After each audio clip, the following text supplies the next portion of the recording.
Good evening, Gills fans. Welcome back to another episode of Gills in the Blood TV. It's that time of the week again where the weekend is coming into view and we have another big game to preview. And it is a battle of two sides in and around the top three and the playoff picture at the moment. I'm pleased to say, to help me preview this weekend's fixture as we travel north to Blundell Park, to be precise, to take on Grimsby Town, it's Jordan Richards. Jordan, of course, is a Grimsby Town fan. He's also the host of the brilliant League Two Lowdown podcast, formerly known as Fourth Tier Fever. So what I will do in the description, I will leave Jordan's details. I will leave details of the pod. Please go and give both accounts a follow on X. And you can find the League Two Lowdown wherever you get the football content in your ears or eyes. Apple, Spotify, YouTube, all that type of thing. Jordan, first of all, appreciate you coming on. And welcome to the channel for the first time. No worries, Matt. Thank you for having me on. I really appreciate it. Good stuff, yeah, and it's fair to say that it's two sides that are generally having a good season. Probably both been a little bit more in and out than we'd have liked in recent weeks. You've had the added bonus or hindrance, maybe, of a very good EFL Cup run, which I've seen you talk about on X and also in our WhatsApp group, where it can become a bit of a problem because two of your defeats this season have come immediately after games where you've beaten Manchester United and Sheffield Wednesday, no less. And we know it's a Sheffield Wednesday that's probably not in a guise that any football fan wants to see them in, but you've still beaten Sheffield Wednesday. And of course, Manchester United still a giant of the English game. So fair play on that. But it's not League Cup that we want to talk about. We want to talk about League Two, the best division in the world. Last six for David Artell's men has accrued 10 points from 18 available. They've come in the way of wins against MK Dons, Cheltenham and Salford, and draws against, have I worked that out right? Three.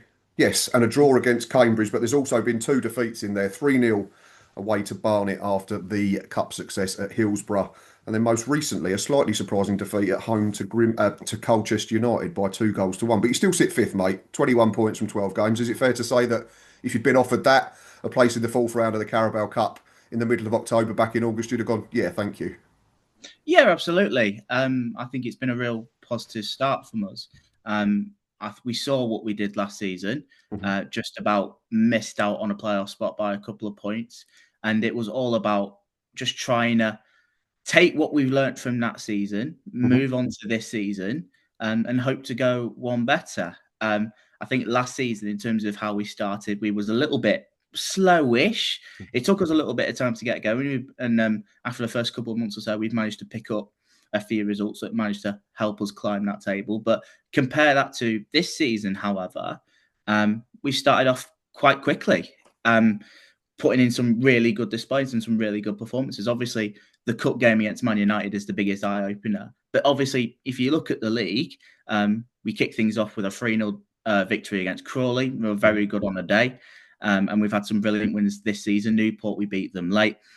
Cheltenham, as much as they were poor, we put 7 past them to really signify that just where we are this season. And of course, you mentioned Salford as well. Just the other week, a very good victory there, what I suggest to be a top side. Yes, we're coming into this game on the back of a defeat. It was a frustrating game of football that Colchester won. It was a little bit, it was what you typically expect a Grimsby Town side to come up against a Danny Cowley side in particular, which is not very well, really. Fourth round of the Carabao Cup. Obviously, Brentford to come in the next round. That'll be a challenge in itself again, but one we're looking forward to.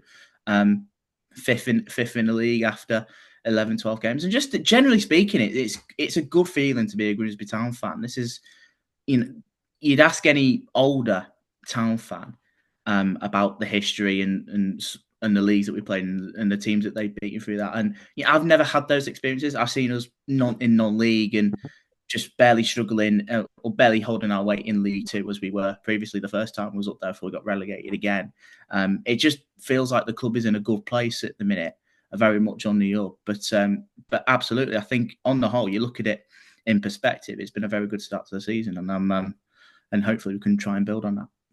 Absolutely, yeah. We'll just have a quick look at Gills' last six, and then I want to talk more about what you've mentioned there being in non-league, because it is only your third or fourth season back in the EFL after coming up after that mental playoff final game a few seasons ago. But yeah, Gills slightly worse off over the last six than the Mariners. 8 points from 18 available. There's been a draw against Bromley and a draw against Cheltenham at either end. And in between that, there's been 2 wins against Notts County and Newport, and then back-to-back defeats against Harrogate Town and MK Dons after that ridiculous unbeaten run that stretched 6 months and 21 games.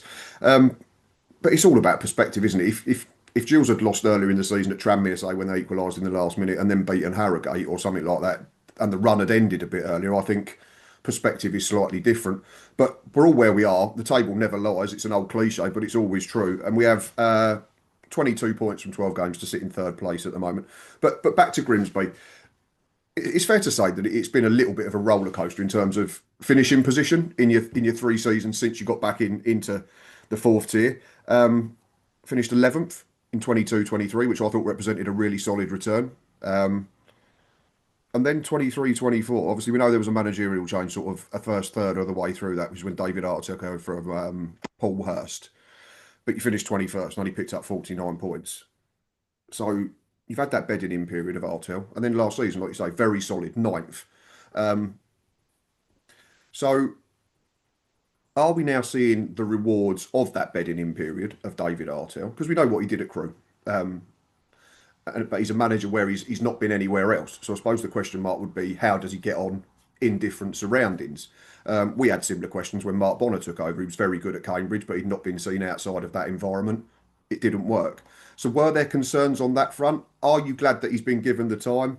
And now 22 months down the line, I think it is, like you say, you're in a really, really good place both on and off the pitch.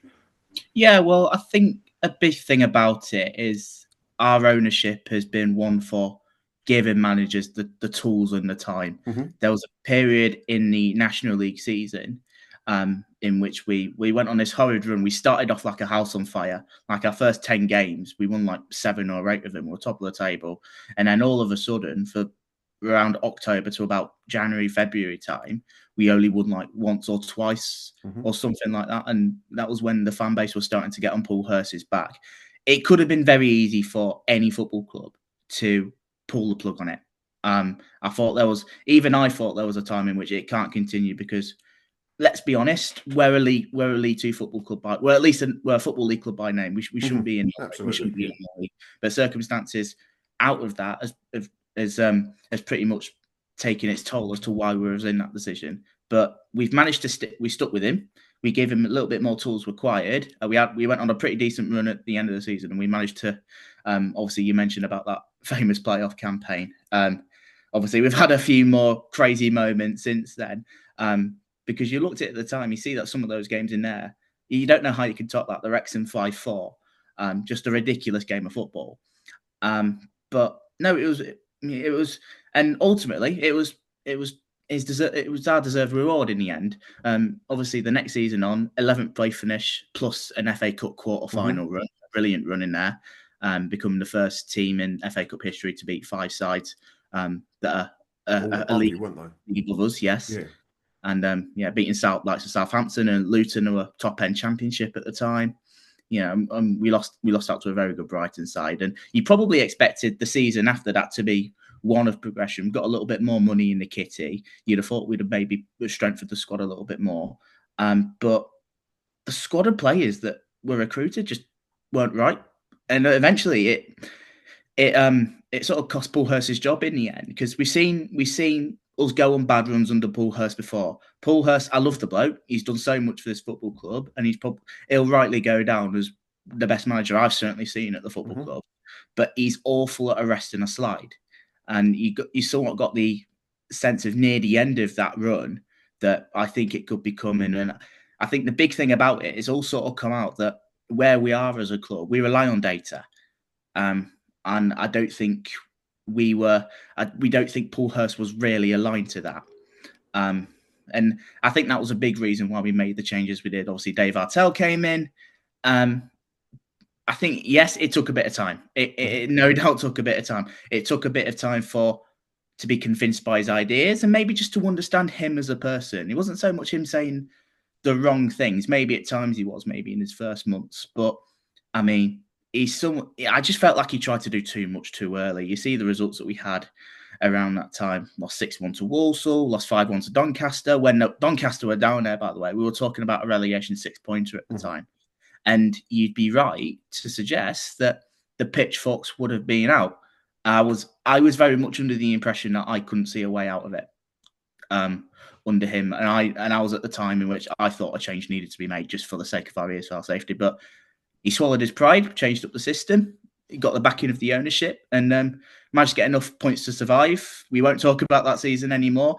And obviously, last season when we finished ninth, that's what should have been the previous season. Really, is building on that progression. We didn't do that at all. We absolutely failed in that big time. But we've recruited more to his style, brought in some terrific, I say footballers, and I really do mean footballers. Mm-hmm. And yeah, look, it's always going to be a long process with someone like David Artell. He's a builder. We saw that at Crewe and the amount of time it took him to get Crewe to the correct standard of where he wanted his team to be, producing young players playing beautiful football and ultimately getting results. We started to see that last season. Obviously, ninth place finish, I'd have taken at the start of the season, but ultimately, in the end, really, the playoffs was in our hands for a lot of it near the end. So there's probably that disappointing feeling that we didn't make it. There's reasons why we didn't make it, and I think the main one was the lack of squad depth, really. I think you'd have our main 11 and you'd have like a couple of other players,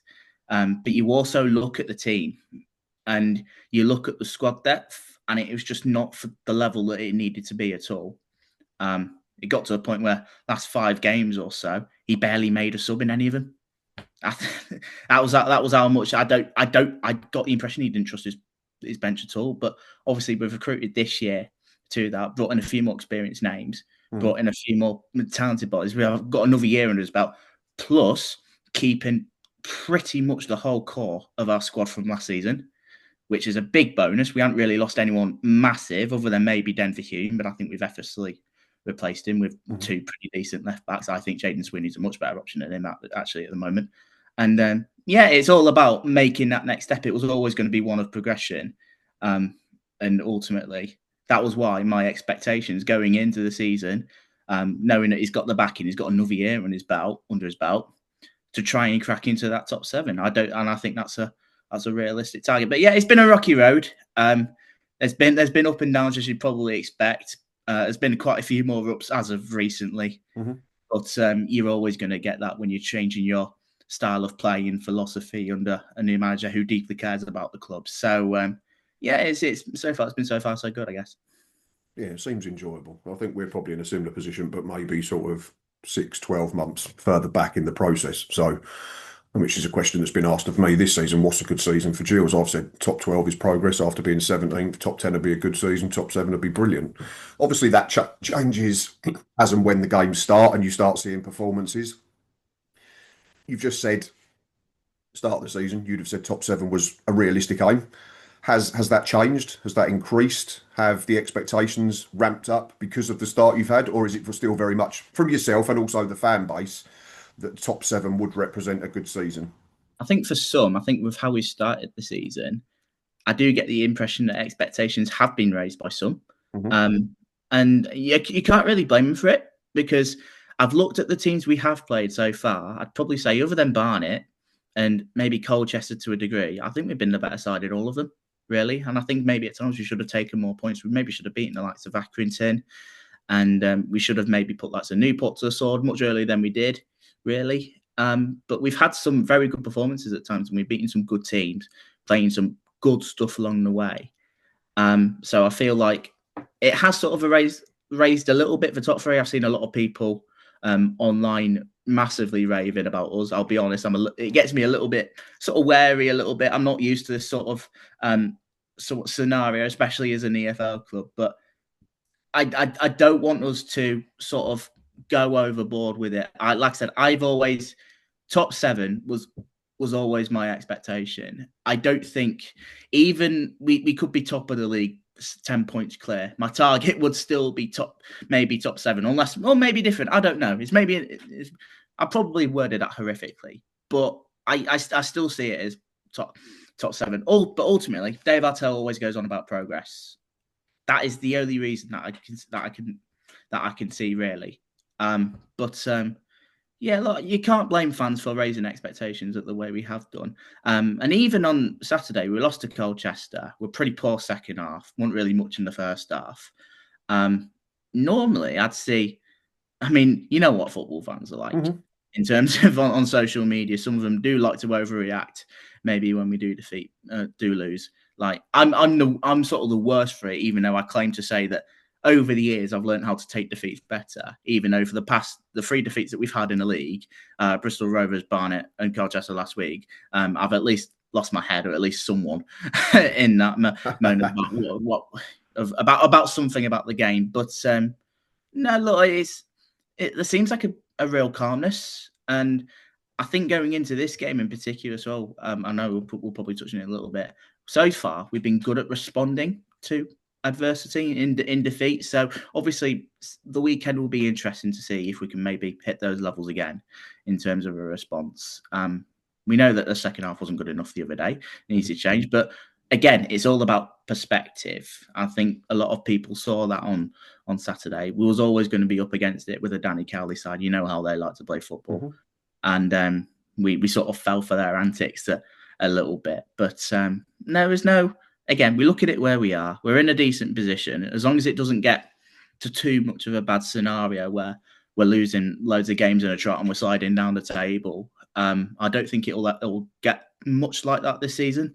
So, I think perspective is a real big thing, especially as football club and to what we're trying to achieve.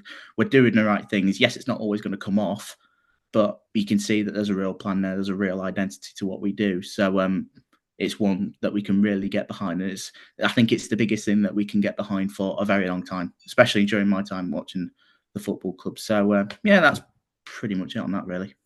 That's it. And like you say, if you see players that are working hard and playing for the badge on, and it's another cliche, if they're playing for the badge on the front and not the name on the back, then you can get behind it. We understand that we're League Two fans. We're going to lose more football matches than win. We're going to have more lows than we're going to have highs.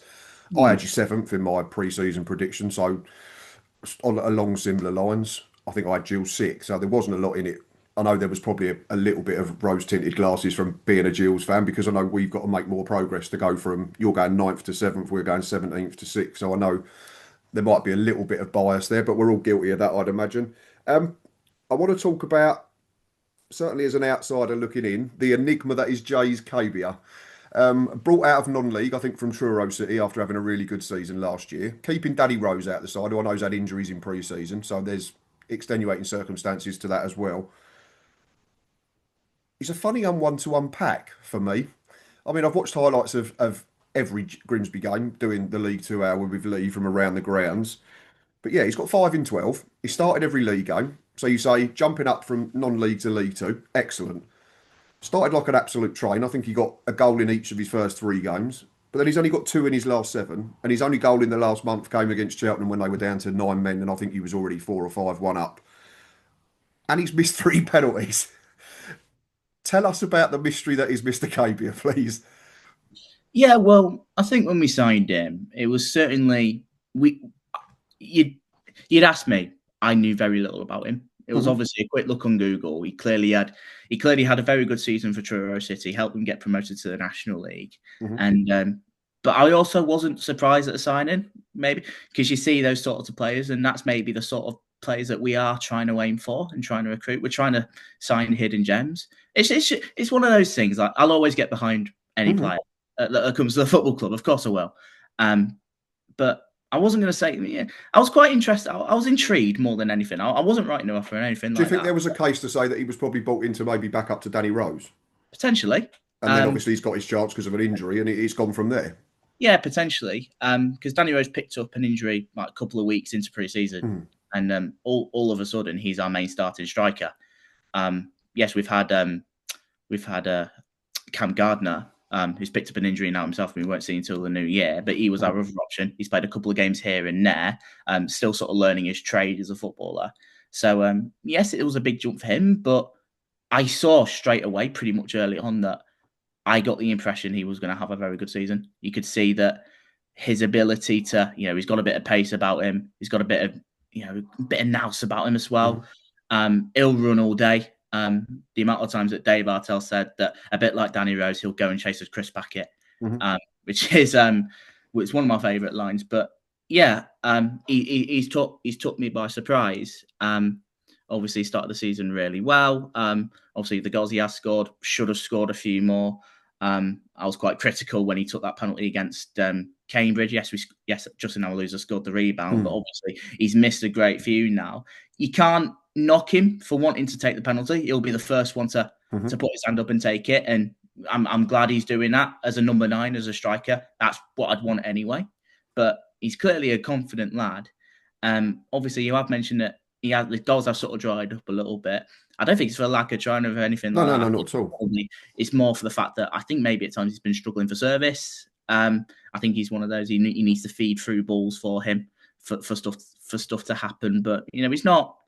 It's nothing bad about him or anything like that. Maybe should have got 1 or 2. There was a good chance at Salford that maybe if he just about missed really, and if he connected to that, he'd have scored. But no, look, he's been a breath of fresh air. He seems like a real character in the changing room. Seems like a very likable person as well, and that's what we like. We want likable people at this football club who just gets it as well. I think we've had so many players come and go at this football club that sort of just come for a paycheck, not really bothered, and off they pop, never to be really mentioned again. But in the interview, you listen to him, he sounds like the most lovely bloke I think I've ever seen play for us. He absolutely, you could just tell he loves playing for this football club. We've given him the chance, and he's really delivered from that. So I'm really pleased on that personal standpoint. But no, I've got no doubts that he'll keep scoring now. Obviously, Danny Rose is coming back from his injury. I think he played quite a lot of minutes today in a reserve game, and he's been in and out the bench. And I don't think it'll be long before he's starting games. I think it's maybe the same for Jude Soons at Bell, but I think we see him more as a winger. More as a centre forward, but he can play there. So we do have options in that department. But no, I've been really impressed with him, and dipping into the non-league market. We've tried that a number of times as an EFL club, and I can't say it's really worked well. I've looked at the Holloway season more in particular for that, and some of the names that we did pick up were just, I'm not even going to go there really. Some of the players we picked up were absolutely awful, but he's not one of those players. Yes, he could have had more goals, probably should have had more goals. But I don't think there's many people that really dislike him for that. Really, he looks like a very good pickup. Yeah, and 5 in 12 equals 20 in 48, dare I say. And we're all after that magical 20 goal a season striker. We're not saying he's going to get there, not to heap pressure on the boy, but yeah, it was just one I looked at because, like I say, he scored goals. Everything you see from him, he looks like a natural centre forward. The old cliche again, another one, the goalposts don't move and all that type of thing. But we do understand there's levels, and 2's not a massive jump. I understand that as well. So yeah, it's I just wanted to get your thoughts on him because it's been a really sort of interesting start to the campaign for him. But yeah, certainly again, like we asked about your start to the season, if we'd said the lad's going to have 5 by the middle of October in the league, you'd have probably gone, yeah, cheers. So there's a couple of other players I want to talk about, mate. Evan Corey is one that I really, really like. Just reminds me almost of like a 90s throwback, a proper box-to-box midfielder from the highlights I've seen. I don't know if you can tell us more. Players tend to get pigeonholed now, don't they? They're either holding midfielders or they're central attacking midfielders. It's nice just to see people play as a central midfielder. I think he's got 4 goals and an assist already this season, but that doesn't tell half the story. He's got good passing range, I think, over the season so far. If I've done my research right, 78% pass completion. But he does all the other side of the game as well. He averages over a tackle a game. I think he's made 34 ball recoveries so far. And the other one, it must just be brilliant to see Charles Vernon fit and actually enjoying his football, because we know he's a good player, but I think he's played 14 games this season. He's only 5 off of his total for last season and his total the season before. So tell us a little bit more about them two. Yeah, well, I think we'll start with Ev. Evan Corey's been around this football club for quite a period now. I remember when he made his debut just before we got relegated. We played a game against Bolton in the COVID season, and that's where he made his debut. And I just remember him just having a very good performance. Yes, was maybe experimenting with 1 or 2 of the youngsters because we knew what was going to happen. We were going to go down. But although at that point, I reckon that, no, Portland, I think we had a chance still then as well. But he came in and he didn't put a foot wrong. And then after that, it was a couple of years. He was still contracted to the football club. And for one reason or another, we just didn't see him. I generally thought that would have been his big breakthrough thing. But yes, he's maybe had a couple of injuries in that time as well. I remember when David Artell took over, Evan Corey was loaned out pretty much, well, very quickly in his first couple of months. And he's gone on a couple of times into saying that Evan Corey's development as a footballer has somewhat stalled, has stagnated. Obviously under the previous management of Paul Hurst. Yeah, it was getting to a point in which it was quickly becoming that, if Corey doesn't go out and play football at some time, whether that's with us, whether that's out on loan, then the chances are he's not going to be a Grimsby player for much longer. Obviously, last season happened. I think it all sort of fell into place, especially at the start of the season. We were light on numbers in midfield. Mm-hmm. We had a couple of injuries, and there was a couple of names in which we hadn't gone in yet. And you see Evan Corey starting more in league games, and he hasn't put a foot wrong ever since. Virtually ever present last season. He's got a few goals to his name already, and he's just a very dependable person to have in the squad and a very capable footballer. He's grown, he's matured big time, and I'm really pleased for him as a result of that. And he's really reaping the rewards, as you mentioned. 4 goals already this season, beating his tally already than what he did last season. Artell has always gone to him about that. We want him to try and score more goals. So for him to do that is already a big leap in that. And he's growing as a footballer all the time. He's really maturing to be a very good box-to-box midfielder, and long may that continue. He's captained the side a few times as well, from memory, if I remember correctly. And that's a real big testament to him and some of his leadership qualities you see through, especially in the midfield. Our midfield seems pretty set. You've got him, you've got George McEachran just behind, and you've someone got him and Kieran Green as the 2 more advanced box-to-box midfilders. Those 3 at the minute, is you're not displacing any of them really, because all 3 of them work together so well. They sort of know the plans, someone know how they play, and he's a big part of that. And I think he's one of the first names on the team sheet. There's been a couple of times with which maybe rotated with him and Jamie Walker at times at the minute. Although we've gone on about that's more opposite, that's more tactical stuff, opposition stuff, like when Jamie Walker started against Cheltenham because he thought they'd be better off there instead of Corey, because I was expecting a different game. But the week later, we travelled to Salford. Jamie Walker had scored those 2 unbelievable goals against Cheltenham. Next thing you know, he's on the bench and he got 5 minutes at the end. So that's the sort of thing we're having to deal with. But he seems great about it. And as for Charles Vernon, obviously starting the season like a house on fire, and I'm really pleased for him for that. Obviously, the goal and the assist against Man United, and obviously the impact that he has made over the course of this season in the league so far. Got another assist at the weekend, albeit we lost. He's sort of like the League Two's version of Iron Robin in a way, is what I felt with. Like, if you let him on the left, he's on the left hand side. If you let him cut inside, you're in danger. You are just in danger because he can half hit a ball. A perfect example of that was MK Dons. Of course, scored a good goal against Cheltenham, but in the first half, they nearly did the exact same thing and hit the crossbar. It's just keeping him on the football pitch. And I know he's had a rough time with injuries over the last few years. We tried to sell him over the summer, really. Swindon came in. Obviously, Ian Holloway has worked with him before during his time at Grimsby, and he was a big fan. He was a big fan of him when we had him. It was under Holloway was probably Vernon's best spell at the football club by a fair distance. He got a hat-trick against Colchester. He was quite influential. I remember him scoring at Scunthorpe as well, which was always great to see. But yeah, injuries have really derailed this season. The fact we gave him a three-year deal, was looking at it at the last part of last season, and we were really starting to look at it. This has been a massive mistake, really. As unfortunate as obviously those injuries have been. Vernon didn't decide he didn't want to go to Swindon. He wanted to be up closer to where he is because he is based up here. I think he lives in Lincoln, and obviously I think he's had a child recently as well with his partner, and it's a big old trek for him to go down there and relocate. He wanted to stay and fight for his place. His number 10 shirt that he had last season, that's now gone to Jude Bell, and he's got the number 30. I think that's probably a big indication as to maybe where we were going with that he wasn't probably going to be a starter.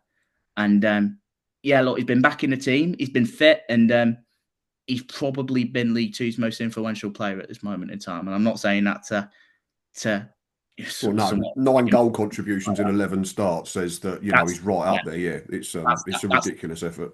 Yeah, that's no fluke. Because on his day, if he stays fit, he's a cut above in this league. I've always said that, and at the minute, I'm really pleased to see him reaping the rewards. It's whether he can continue to do that for the longevity throughout the season. There have been plenty of games where we've somewhat looked after him. We've taken him off about 60, 70 minutes, obviously with his record in mind and stuff. But I know David Artell has said previously the fact that you will not see a harder worker than Charles Vernon ever. He's just someone that he's had so many setbacks, but the character that he's shown to get back from them and to try and deliver again and be successful has been second to none. And that's a real testament to him. And really delighted that he started the season the way he has. And it's just a real big reward for him, so to speak, because when he's on it, he is some player to stop and he's some player to watch. He's ultimately a joy at times as well. But ultimately now it's just looking after him, keeping him on the football pitch. Because obviously with the injury record that he does have, there's always that thought in the back of your mind whether something was to happen. So, but no, really pleased for him at this moment in time. It's what he deserves. Yeah, we're the same with Bradley Dack. I mean, we've seen him at games. I've not missed a game this season apart from Colchester in the Virtu Trophy. But I've seen him take a whack on a knee a couple of times, and you sort of hold your breath and think, "Please get up, please get up." And we've had to do the same. You get him off at 70 minutes. You don't start him on a Tuesday. But he's only missed 2 games in the entire season so far in the league. So Bromley and then MK Dons.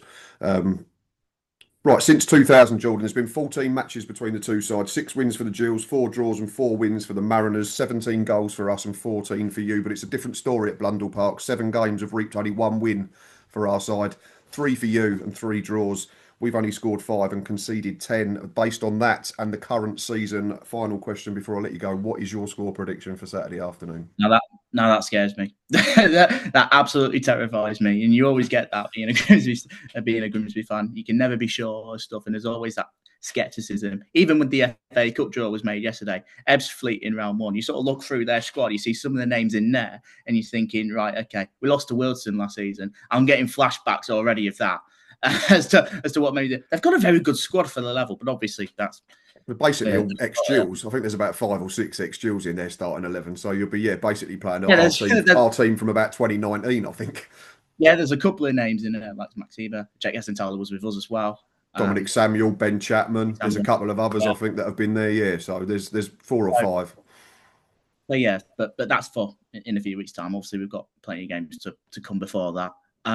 Gillingham, look, it's about how we respond. And like I said to you previously in this, when we have lost this season, we've been pretty decent of responding.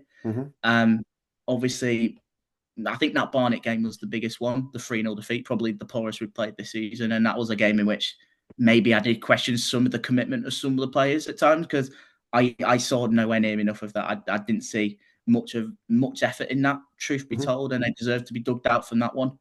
But they went and backed it up and beat Cheltenham 7-1. Yes, all right, circumstances played into that. They had 2 men sent off and whatnot, but we still did the job done, and we did it quite professionally. Obviously, it's going to be a challenge. You guys have obviously had a strong start to the season. It's sort of gone a little bit near at the minute. A couple of somewhat iffy results, obviously, with the unbeaten run that Gillingham have been on since, which was obviously top for them. But we obviously know what we're facing.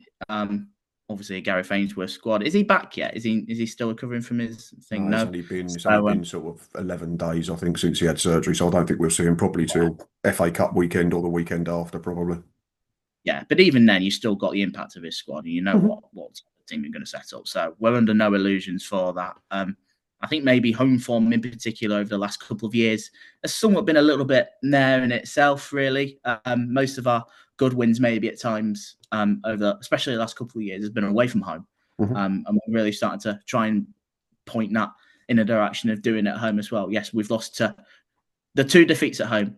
Colchester, Bristol Rovers, 2 pretty strong physical sides. Obviously, with a little bit of talent in there. There's some very good talent in that Gillingham side, but ultimately, I also see some very strong physical names in there. And I think the question amongst the fan base is, can we deal with those somewhat physical sides? We're good at playing football, and I think if any team tries to play football against us, just because of how well we can do it, you back us to win. But when sides have no intentions of doing that, it's maybe a case of, right, okay, how are we going to figure them out? And I think we struggled to maybe do that against Colchester. But the bigger question was the fact that we struggle against physical sides. I don't see that. I really don't. We should have beaten Bristol Rovers. Obviously, Barnet was poor. And Colchester. And last week, we were very poor second half. But there wasn't really much in the game in the first half, really. So I'm not sure I buy that argument yet. And I get that feeling that Saturday could be another one of those days, really. I see a Gillingham side they'll be hard to break down, but I also do feel we have the quality to do that. I'm not sure how long Danny Rose will last. I don't think he'd start. I think the squad will near enough be similar to what we did on Saturday, although I'd probably make a couple of changes, really. But I guess it's what you'd want to do, really. If Rose was fully fit, I'd probably have him over Kebia in this game, but I don't think he's quite there yet. I know I'm sort of blabbering on a little bit. I think just because of our recent record of responding after a negative result, I'd like to try and back us to a 2-1 victory. I do think we're a good side. I really do that. And this is not me being big-headed or anything like that. No, not at all. We've got something to cheer about this year. There's been quite a lot of times teams in which we've had false dawns, and we've had teams that have come and go that have not really done anything. But this year we've got a full squad that we can really back to the hill. We know that they can play football. Yes, it's always not going to be perfect, but it's League Two football, isn't it? It's never going to happen. Absolutely. But look, we've got a challenging game. I still stick with the 2-1. As I said, we'll have to see. But again, even a draw, I don't think will be the worst result in the world, really. No, we've got a couple of tough-ish games going for that. Look, I wouldn't mind it. I wouldn't mind it on the face of it. We know we've had 2 tough home games, but I think it's just about getting some sort of a result from this. Obviously, a win would be great, but I don't think a draw would be the worst thing in the world, really. But it's a game I'm looking forward to. Yeah, me too. It'll be my second visit. Hopefully it'll be better than the last one. We lost 2-0 a couple of seasons ago. We were absolutely awful. The highlight was the fish and chips beforehand. But no, it's been a real pleasure, mate. Really appreciate you coming on. Really appreciate your time and your knowledge. And Gills fans, Grimsby fans, and any neutrals that are watching at this point, I do really appreciate it. You know that I say it at the end of every episode. Please go and follow Jordan. Please go and follow the League Two Lowdown podcast on X and all other social media platforms. It really is a good podcast that covers the best division in England. Myself, Ava and Nick will be at Blundell Park on Saturday afternoon for another match day live, so come and say hello. But of course, until then, we're going to aim for 75 likes on this one. Please press that like button. Please press subscribe. Until then, of course, the most important thing, up the Gills.